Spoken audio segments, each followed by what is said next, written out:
Hello everybody, welcome to Snyder's Inc. There's a dog barking, but I don't think you can hear it, but it's bothering me. Anyways, today we're doing a MrBallen one, and this one is They Tried to Jump Over It. That's what the title is. We'll see what it is. By the reading the description, looks like a 3 places you can't go type video, so we'll get right into it. Ladies and gentlemen, hit the like button, hit the subscribe button, comment what you think down below. You guys ready? Of course you're ready. Let's go. Today's video is brought to you by Current. Today, we're going to look at 3 places you can't go and people who went there anyways. But before we get into today's stories, if you're a fan of the strange, dark, and mysterious delivered in story format, then you've come to the right place because that's all we do, and we upload 1 or 2 times every week. So if that's of interest to you, the next time the like button has an itch on their back, offer to scratch it for them, but then continuously misunderstand their directions so you never actually itch the right spot. Also, please subscribe to our channel Oh man, that's such dickish behavior. I love it. and turn on all notifications so you don't miss any of our weekly uploads. All right, let's get into today's stories.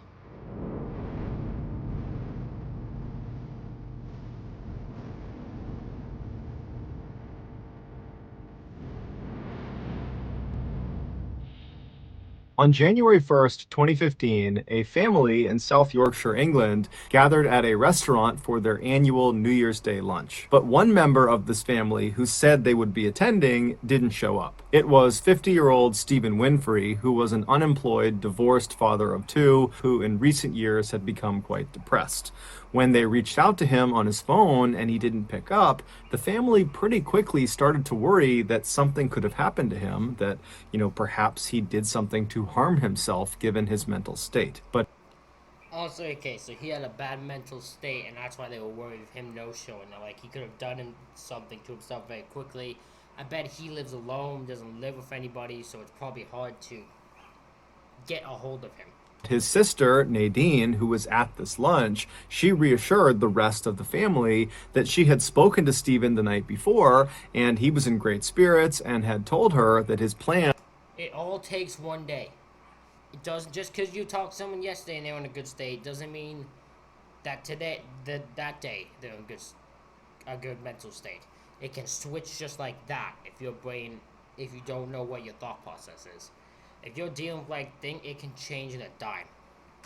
Plan was to go rabbit hunting the next day on New Year's Day before heading over to the restaurant for lunch. And because Nadine knew that her brother recently had really taken a liking to rabbit hunting, it was one of the very few things that actually made him happy, she told the family, look, I bet you anything he just lost track of time and he will get here late, or maybe we won't see him at all, but at least he's out doing What the hell happened here? I don't know what's going on here. something that makes him happy.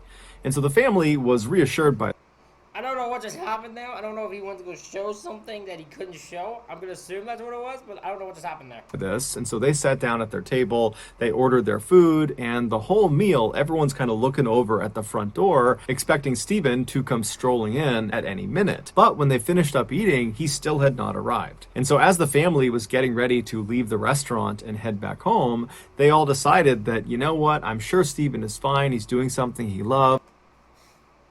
I hate that so much. When everyone gets concerned, but then they try to talk themselves out of being concerned. Like, they all try to help each other not be concerned. Like, the one person should be like, I'm going to double check, make sure he's still okay. That's what I would do. How many days before they get concerned and actually look? I'm sure he did just get carried away, and so we'll just wait for him to contact us. And so the family, they all leave the restaurant and they spend the rest of the day at their respective households, and then the following morning they all get in touch with each other and they discover that still no one has seen or heard from Stephen. And so at this point the family just felt like there was something off about this, and so they contacted Okay, so it took till the next day. Okay, well, I mean, that's not super long, but still, like, the next day they should have been better at that. Yeah, that's not good. That's not good. Especially the guy bad mental state. You should make sure always they're okay. Especially if you're gonna meet them. And if they don't show up, you should double check. If you can't get a hold of them on the phone, go there to make sure they're okay. Because even if they're distracted by something else, It's good. It's better that you know they're okay still than to have the worry in your back of your head. To the police and they reported him missing. As the police were getting ready to head out and begin looking for Stephen that day, they received a call. Stephen had been found. Although the exact details of what happened to Stephen may never be fully understood, this is the best theory that the police have come up with. On New Year's Day, January 1st, the day Stephen was supposed to meet his family for lunch, he had gotten up early and headed out to a nearby forested park to do some rabbit hunting, just like he told his sister he would be. He had gone to the park with his dog and some ferrets. The way Stephen caught rabbits is he would release these ferrets into various rabbit holes, and then he would stand back with his rifle and he would wait for the ferret to run the rabbits out of their holes, out into the open, and then he would raise his rifle and shoot at the rabbits, and then his dog would run over and grab the rabbit and bring it back to him. And so Interesting strategy. I don't know how often that works, but I guess it works enough for him to continue doing it. Seems like a weird idea. all morning long, he was doing this with relative success, and then something happened to where Stephen decided he needed to actually look inside of one of these rabbit holes. Perhaps one of his ferrets got stuck, or one of the rabbits got stuck, but either way, he wanted to look into the opening of one of these. Well, that just sounds stupid, because if it's built enough for a rabbit, and it's built enough for a ferret to go into, it ain't big enough for your stinking head to go into. Rabbit holes, and so he walked over to it, and apparently he couldn't quite see whatever it was he wanted to see, and so he got down on his hands and knees and stuck his head into this rabbit hole opening. Now, these openings to these rabbit holes are pretty narrow, and so one... Yeah, because it's meant for a rabbit, not his stupid head. What type of dumbass does this? This not even justified how not he knows better than this. Once he forced his head inside, it got stuck. He could not pull it out again. And so all around the outside of this hole where his head was stuck, there were these deep divots that his hands had obviously dug once he realized he was stuck, because he was trying to dig the entrance a little bit wider to get his head out. But as he was working really, really hard and laboring to kind of dig this hole out, he was burning up the very limited amount of oxygen that was inside of this hole. And so very quickly, as he was trying to save himself, he would have started to struggle breathing because there just wasn't enough air in this hole. And so when it became clear he was starting to suffocate, he abandoned the approach of trying to dig himself out and began trying to contort his body outside of the hole at really extreme angles to try to pop his head out, even if it meant breaking his neck in the process. But no matter how hard he tried, he just could not get his head out. The following day, January 2nd at 4 p.m., this is after Stephen has been reported missing, a person walking through that forested park, they found Stephen. They saw his body poking out of that hole at a really extreme angle, and so they called the police. The police showed up to the park, and they confirmed that Stephen was dead. He had suffocated. His death was not ruled a suicide. It was determined to be an accident. As for yeah, it was just an accident. I just don't understand what his thought process was. Like, what was he thinking he was gonna do? That's the part I can't understand. I just can't understand his mindset here. Why you would want to put your head into this small, narrow-ass hole, thinking it was a good idea. I don't get it. Stephen's dog and his ferrets, they were found near his body and they were unhurt. Before we get into our next story, I want to talk about today's sponsor, Current. Nowadays, virtually everything we do in our lives is done either exclusively online or there is an option to do it online. And I think we can all agree that that represents progress. I know that I opt for the online option virtually every single time. But there is one area of our lives that seems slow to evolve, and that is banking. It's shocking to me that in 2021, many banks still require us to actually go into their physical location to handle certain aspects of our account. And I don't know about... I think it's smarter. See, this is what me and MrBallen gonna be. I think it's smarter for the fact that for some parts of your bank and most parts of your bank, and you have to go in there for, make sure your ass is the one doing this shit and not anyone else. So no, I disagree with MrBallen completely. Consider like how frigged up online is and how easily someone could mess with your shit. I think it's even better the fact that you have to go into the bank. I think he's wrong with this one.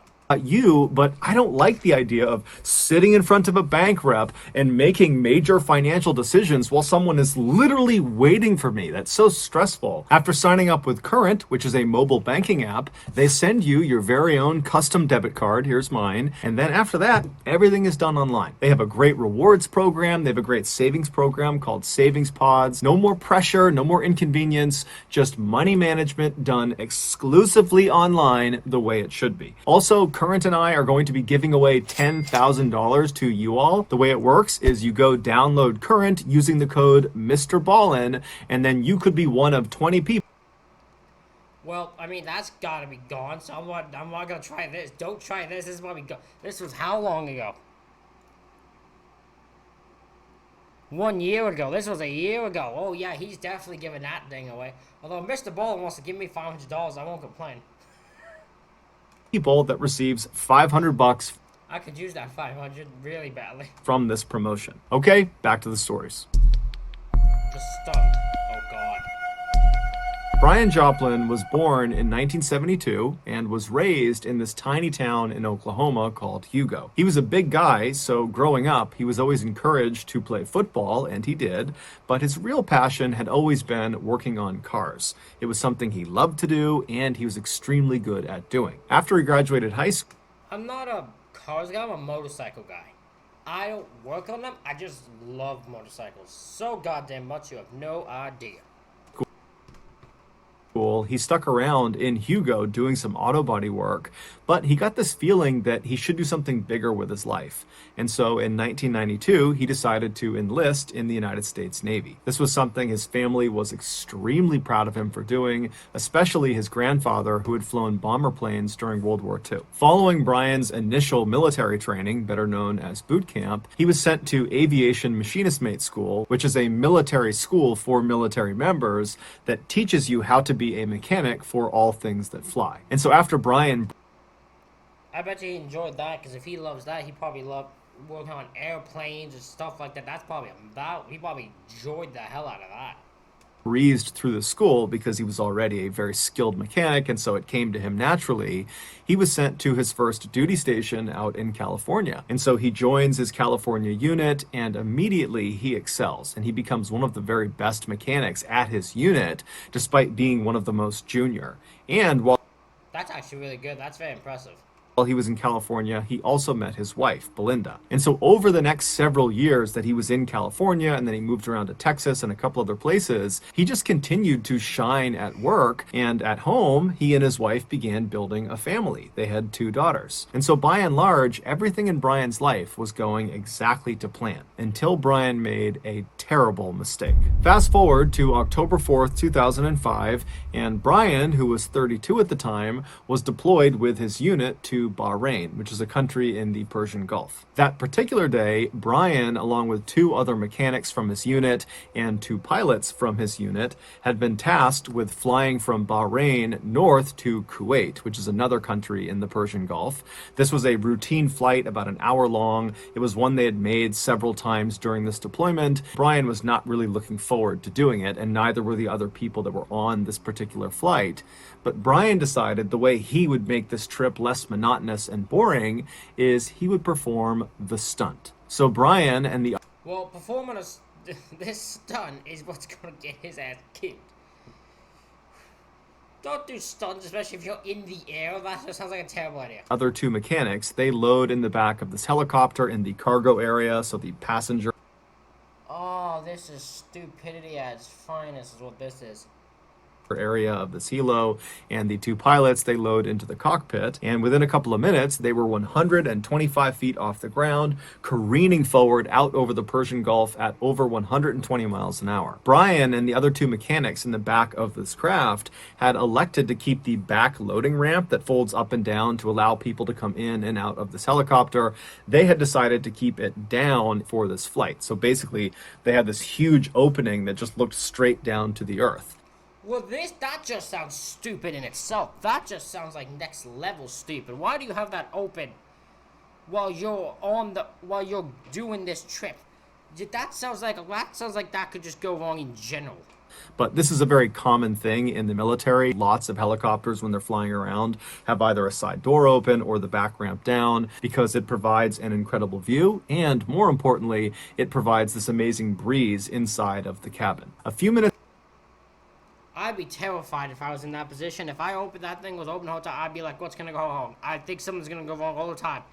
It would give me complete paranoia. Later, when the helicopter is way out over the Persian Gulf, Brian decides now is a good time to do this stunt.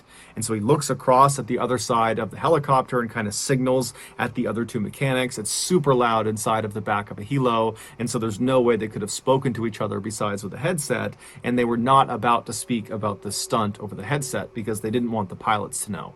And so Brian signaled to the other two because they were totally in on his stunt he was about to do, and so they grinned, and one of them pulled out a camera to be ready for what he was going to do, and then Brian disconnected his helo lanyard. So inside of a military helicopter, you'll find all these metal eyelets, these little rings all over the floor, the walls, the ceiling, and these are there in order to attach cargo or strap things down, or to attach yourself, a person, inside of the helicopter.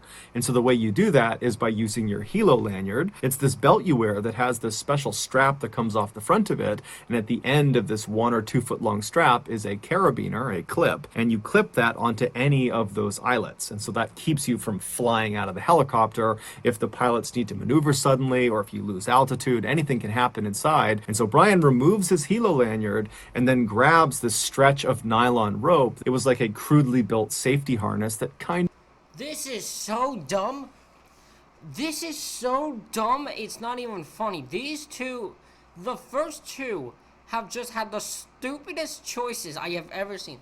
This one, the first one, was one of the guy who wasn't probably thinking fully clearly when he did this. I still don't know why he did it, but he wasn't fully thinking it. This guy knows better. This guy's a military guy. He knows he should not be doing this. This is stupidity at its finest, is this. Of functioned like a helo lanyard in the sense that there was a carabiner on one end, and on the other there was a way to attach it to yourself. But unlike it being this belt and kind of high-tech system that attached to him, it was really just kind of a slip knot on one end of this 10-foot-long line. And so Brian most likely had built this 10-foot-long safety harness for this particular stunt, or someone else had. But either way, he picks this up after detaching his helo lanyard, and he puts the loop end of this 10-foot line, the slipknot end, over his head down to his waist, and then cinched it tight. And then he very carefully stood up and walked towards the back of the helo, and then he clipped the end of this 10-foot line with the carabiner into one of the eyelets on the ground, right where the back ramp begins to go down. And so once that was in place, he turned and looked at the other two mechanics and gave them one more thumbs up, and then he got down on his hands and knees and he begins crawling backwards down the ramp. And so once he gets to the very edge of this ramp, so literally right behind him is just the open air. At that point, he grabs with his left hand one of those metal rings that are on the actual ramp itself. He gets a firm grip with one hand, and then with his right hand, he grabs the side of the ramp. There's some metal framing there. And so once he had a good grip and he felt confident in it, he kind of slowly lowered his lower half until it slipped. This is the stupidest thing I have heard in a while. This guy did not put any thought, he didn't do any thought of what could go wrong here. Oh my god, this is next level stupidity. Slipped off of the ramp, and as soon as it did, the winds outside the helicopter, the 120-mile-an-hour plus winds, they immediately swept his legs up and kind of held them in the air horizontal like he was flying. And so he's holding on to the back of the ramp, but his arms are kind of tucked up near his chest. But once he feels his leg... You know what the issue is he's not going to be able to get himself back in that position. He's not going to be able to get back in that position. That's the problem. He's stuck there now. Legs up in the air, he slowly extends himself, and finally, when they were fully extended, he was officially doing the Superman stunt. This was called Supermaning, what he was doing, and as soon as he was in this position, the other crew members inside of the helicopter, they knew this was it, let's take some pictures. And so one of them got their camera out and took some pictures of him, and Brian knows he's getting pictures taken, he's holding on as tight as he can, and then after the pictures were taken and Brian looked up and kind of got the thumbs up that he was good, could. He began trying to pull himself back into the helicopter, but he lost his grip. And as soon as he lost his grip, those 120-mile-an-hour plus winds, they whipped him backwards, and the safety harness that he had strapped around his waist, that's the only thing that caught him from flying away from the helicopter. And so Brian attempts to try to grab the ramp, but it's too far away, and as he's getting pulled by the wind away from the helicopter, that harness that was around his waist, it rides up until it stops right around his chest. And so at that point, he keeps his arms pinned by his side because he doesn't want the harness to slip up over his shoulders, because then he will fall to his death. But because this harness was self-tightening, as he was whipping in the winds, the wind was pulling him so hard away from the helicopter that it was tightening that loop around his chest. And so his chest got so tightly squeezed that it caused him to pass out. And as soon as that happened, his arms that were holding that harness in place, well, his arms went limp, and then the wind whipped his arms over his head, and the harness immediately slipped up over his shoulders, off his head, off his arms, and he went flying 125.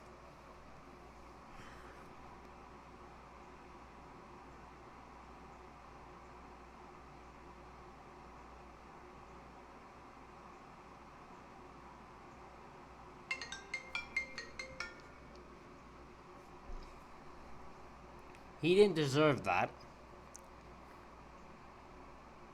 But his stupid ass caused this. I'm sorry, I cannot be the one that has sympathy for this. This was stupidity at its fun. This was a dumb choice thing. Someone said it in the comments in one of my videos. Stupid people doing stupid things get stupid results. Stupid people do stupid things. It's the thing of this channel. It's just to give you an example. What's wrong with this? Was stupidity at its finest. Feet all the way down to the water below where he died. There were at least 8 people that were punished for this incident, including the 2 crew members in the back of the helicopter taking pictures because they were totally in on this. But the details of the punishments were never made public. In the late 1860s, a group of rugged American explorers came out of the wilderness and went straight to a newspaper to tell them about this otherworldly place they had found. And so the newspaper sat down, they got their notepad out, and these explorers start describing this place, and they say, okay, well, it's this huge expanse of wilderness, and in the middle of it, there are all these boiling lakes that are either neon green or yellow or red or all of those, and they're shooting boiling water into the sky, and there are these breathtaking waterfalls and snow-capped mountains, and there are bison and elk and wolves and bears just free roaming the whole area. And so the newspaper, they take all this down, and at the end of it they say, okay guys, well, unfortunately we don't publish fiction. But these explorers weren't lying. They were describing an area that we now know as Yellowstone National Park, which That is a beautiful shot. That is beautiful. This is a place I would love to actually go. I would love to go to Yellowstone National Park. But, like, it ain't anywhere near where I live. It involves traveling that I can't do right now. which is this massive expanse of wilderness in Wyoming that sits on top of a volcano. And those boiling neon green, red, and yellow lakes really do exist. Those are hot springs, and they are the result of water passing by and making contact with underground magma chambers. Today, Yellowstone is so popular that every year millions of people go to the park, and so as a result, the park employs hundreds of people year-round to keep up with tourism. Many of these employees are young people, like college students, and in addition to being paid for their work, the park also offers them the ability to live in employee housing, which are basically dormitories spaced all across the park to make it easier to just be on site and do their job. And these dormitories are either free or very low cost. And so these young people... That's actually pretty impressive. That's amazing, actually. The fact they get to live in housing close to the park for free and then get paid for their work. That's amazing. will typically take up that offer and will stay inside of these dormitories for as long as they're working at the park. And so in 2000, a 20-year-old summer employee named Sarah Hulfers, she was staying in one of these dormitories in the park, and she was in her room when a group of other young employees that were staying in this dorm came down the hall, and they knocked on her door and they asked her if she wanted to come with them to go swimming. And so Sarah, she had a day off and she wasn't doing anything, and so she said, sure, I'll come with you guys. And so after they all got their bathing suits on and got their towels and snacks packed, they left the dormitories and got into a couple of cars, and then they drove over to this dirt lot that was right up against this huge forest. And so they parked, they got out, and they make their way over to this trailhead that begins in the parking lot and goes straight into this forest. And so they walk down this trail until the trail goes right out of the forest and brings them to the edge of this river. And this river was called the Firehole River. It was called that because the surface of this river steamed, and it gave the impression that this river was on fire. The reason this happened is some of the water flowing through this river would pass by those underground magma chambers, warming it up. And so this is a lot like the hot springs, except on a much smaller level. The hot springs are boiling, whereas this river was just slightly warmer to the point where it would steam. So totally safe to swim in. So Sarah and the rest of this group, they come I wouldn't trust that. I wouldn't trust that at all. out of that trailhead, and they're standing on the edge of this beautiful river, and they walk down to the edge and they all jump in, and they have this great day. They're swimming around, they're playing games, and they were only expecting to be there for a couple of hours, but they were having so much fun that before long the sun had gone down and they were still in the river. And so when it was dark out, they finally climbed out of the river and they toweled off. And then they realized they had a bit of a problem. Because they did not expect to be there for as long as they were, no one had brought flashlights. And the way back to the parking lot would be going along that trail through the forest. But that was a pretty far trail, and it's totally pitch black out. There's no ambient light. And realistically, there's some pretty big animals that live inside of that forest. And so some people in this group were a little bit nervous about walking through this forest. But ultimately, about half of the group said, you know what, whatever, let's. There's one thing that like you kind of have to, right? You have to get to your vehicle. You have to go through these woods in some way. So it's best that you just do it and hope you don't get caught and hope nothing punch your ass down. Let's just run through the forest and get back to our cars as fast as we can. I'm sure nothing will happen to us. And the other half decided they would look for an alternative route that would skirt the forest and allow the moonlight to be their guide along the way. That second group was made up of Sarah, along with two 18-year-old boys named Lance Bucci and Tyler Montague. So Sarah and these two boys, they're standing there and they're watching the first group go into the forest and disappear. And then she, along with these two guys, they turn right and they begin skirting the river and walking around the forest. And so they walk downstream with the river on one side and the forest on their left, and they're walking for a while until they see up ahead on their left, it looks like the forest is starting to thin out maybe a little bit. And so they took that as an opportunity to cut left and basically begin kind of going straight towards the parking lot, which was generally off to their left. And so they make that turn, they start walking, and the terrain is relatively open. It's this big open field with a couple of trees here and there. It was pretty easy to navigate, and they felt like, hey, we found a great alternative route. The moonlight's still shining through. This is gonna go wrong. It's just meant to go wrong. The one group, I bet the one group I bet that just ran through the forest, I bet they got okay to their car. This group I don't think will be the same result. Through. We got great visibility, and so they're walking along happy as can be, and then they see there's a couple of streams up ahead. They get to the first stream and it's not that big, so they jump across it. They get to the next stream, it's still not that big, they jump across that one, and then they get to this third stream and they realize, you know, it's still pretty small, but it's significantly bigger than the last two, and so if we mistime it, we could fall into it. Now, this was not some huge deal. They were already wet from having gone swimming, but they didn't want to jump in this stream, and so they considered walking off to the right and trying to find an area that was more narrow they could jump across. How much do you want to bet this is one of those ones that boil? How much do you want? This is one of those ones that boil, so that's why you probably don't want to jump in there.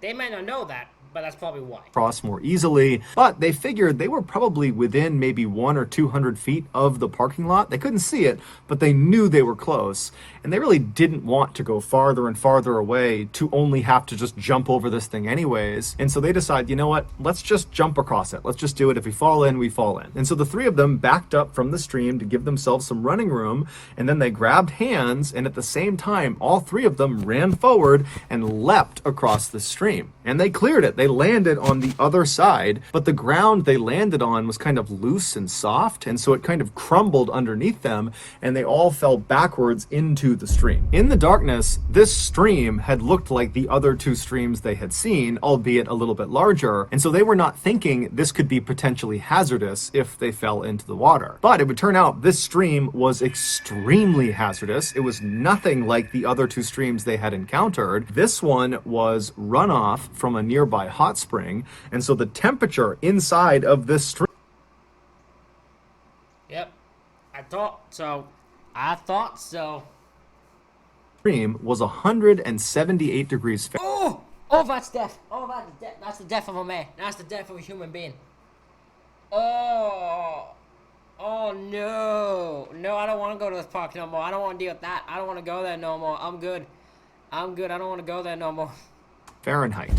So it was practically boiling Oh, water, that. I don't want that. and it looked like it was shallow, but in fact, this stream was 10 feet deep. And so when this trio fell into these scalding waters, they let out blood-curdling screams, and the other group that had ran down the forest path, they had got to the parking lot and were waiting for them, and so they hear this scream, and they just take off running in the direction of the screams. They cut right through the forest, and they come out to that field, and they find Lance and Tyler are on the edge of the stream, desperately trying to pull Sarah out of the water. And so the parking lot crew, they run over and they grab Sarah, they pull her out. They don't really know what's happened. They don't know this is some boiling stream, but it very quickly dawns on them when Lance and Tyler and Sarah just continue to scream outside of the water that something is horribly wrong. And so one of the people in the parking lot crew, they take off running, they go into one of their cars, and they drive and they get help.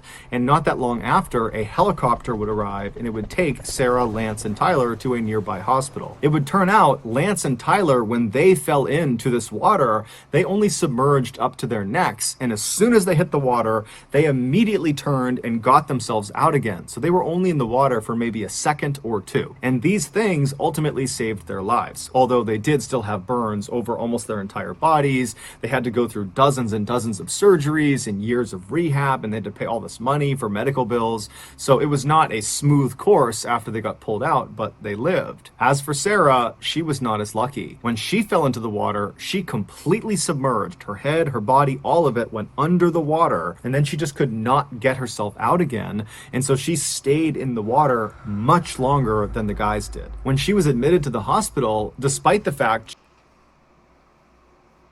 She went full under in boiling hot 170-degree water. She was never stood a chance. She never stood a chance. she was talking and conscious, the doctors very quickly realized they had a big problem with her. A third-degree burn, or a full thickness burn, is when the outer layer of skin gets destroyed and also the inner, deeper tissues of the skin also gets destroyed, including the cells that are responsible for reproducing skin. And so if you get a third-degree burn, that part of your body will not heal on its own. You literally have to get a skin graft. And a skin graft is effectively a skin transplant. They will take other sections of skin from your body that are unburned, and they will place them over that site where you have the How much do you want to bet her entire body is a third-degree burn? So she would pretty much need a whole new form of skin to do it. third-degree burn. But when Sarah was wheeled into the operating room, it was determined that she had third-degree burns on 100% of her body. So there was no unburned skin to use for a skin graft. Her whole body was ruined. And so despite their best efforts, Sarah would pass away 15 hours after arriving at the hospital. A year later, Lance's family would sue the National Park Service for not having put up a sign near that particular stream to warn people. I disagree. No, they don't. No, I don't think so. I don't think they have a right to do that. No. I don't think they're in the rights here. No, I think National Park is perfectly fine in this situation. People of its dangers. But that lawsuit was tossed out because it was determined that the trio, Sarah, Tyler, and Lance, had chosen to walk off trail in a known thermal area, and so they were being negligent. Thank you. I'm sorry. Listen, it is horrible what happened to this woman. It is absolutely horrible. All three of them should have been better than this. They should have thought better, should have had bait. But no way is National Park responsible for this. Yellowstone's not responsible. They were being the negligent ones by going off the trail and jumping over big streams and that. So no, yeah, I completely agree with the freaking court thing in this situation. That's a first, me agreeing with the justice system. But yeah, Yellowstone's not responsible for this. Not the park. So that's going to do it, guys. If you found... Well, ladies and gentlemen, that is it for this reaction video. Let me know what you thought about it in the comments. Hit the like button, hit the subscribe button. Thank you all for watching. I'll see y'all for the next one.